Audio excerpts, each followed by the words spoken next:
పన్ను చెల్లింపుదారులు సాధారణ పౌరులకు బిగ్ అలర్ట్. ఏప్రిల్ 1 నుంచి కొత్త ఆర్థిక సంవత్సరం ప్రారంభం కాబోతోంది. ఆదాయపు పన్ను నియమాలు కూడా మారబోతున్నాయి. ఈ నేపథ్యంలో ఆదాయ పన్ను శాఖ డ్రాఫ్ట్ ఇన్కమ్ ట్యాక్స్ రూల్స్ 2026 ను డ్రాఫ్ట్ ట్యాక్స్ రిటర్న్స్ ఫామ్లతో పాటు రిలీజ్ చేసింది. దీనికి సంబంధించి ప్రజల అభిప్రాయాన్ని కోరింది. పన్ను వ్యవస్థను సులభతరం చేయడమే కాకుండా అందరికీ అర్థమయ్యే భాషలో పారదర్శకంగా మార్చడమే ఉద్దేశం. Draft income tax rules 2026 pan కార్డుకు సంబంధించి కొన్ని మార్పులను తీసుకురాబోతుంది. పాన్ కార్డు అవసరమయ్యే అంశాలను కేంద్ర ప్రభుత్వం ప్రస్తావించింది. Central Board of Direct Taxes మార్చి మొదటి వారం నాటికి ముసాయిదా ఆదాయ పన్ను నియమాలను ప్రకటించబోతుంది.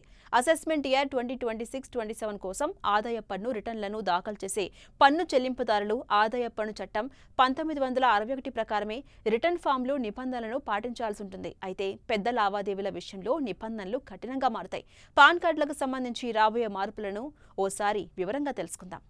బ్యాంకుల్లో నగదు లావాదేవీలకు సంబంధించి అతిపెద్ద మార్పు ఒకటి రాబోతుంది. క్యాష్ డిపాజిట్లు లేదా విత్డ్రాలకు తప్పనిసరి పాన్ కార్డు పరిమితి పెరగబోతుంది.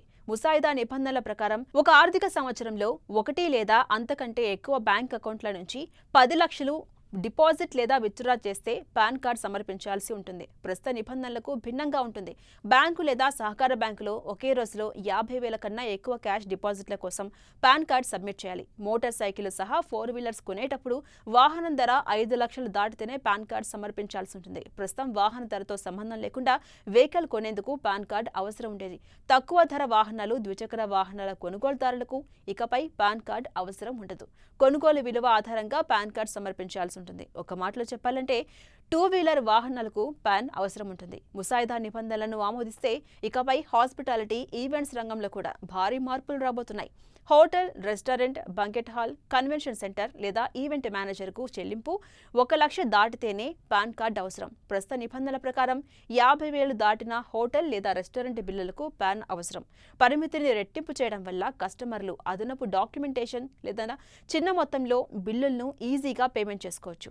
మీరు విక్రయించే, కొనుగోలు చేసే, గిఫ్ట్గా ఇచ్చే లేదా ఏదైనా సంబంధించిన జాయింట్ డెవలప్మెంట్ డీల్ వాల్యూ 20 లక్షలు దాటితే పాన్ కార్డును తప్పనిసరిగా సమర్పించాలి. ప్రస్తుతం ఈ పరిమితి 10 లక్షలుగా ఉంది. కొత్త ఆదాయ పన్ను నిబంధనల ప్రకారం ఇన్సూరెన్స్ రంగంలో కూడా భారీగా మార్పులు రాబోతున్నాయి. బీమా కంపెనీతో అకౌంట్ ఆధారిత పాన్ తప్పనిసరిగా ఉండాలి. ప్రస్తుత నిబంధనల ప్రకారం ఒక ఆర్థిక సంవత్సరంలో జీవిత బీమా ప్రీమియం 50,000 దాటితేనే పాన్ అవసరం. ఇకపై అలా కాదు. బీమా కంపెనీ నుంచి పాలసీ తీసుకోవడం, ప్రీమియం చెల్లించడం, క్లెయిమ్ డబ్బులు పొందడం వంటి అన్ని లావాదేవీల కోసం ఒక అధికారిక అకౌంట్ తప్పనిసరిగా ఉండాలి. ఆ అకౌంట్ ద్వారానే అన్ని బీమా లావాదేవీలు జరుగుతాయన్నమాట. హెచ్ఆర్ఏ క్లెయిమ్ చేసే వారికి కేటగిరీ 1 మెట్రోపాలిటన్ సిటీల జాబితాను విస్తరించారు.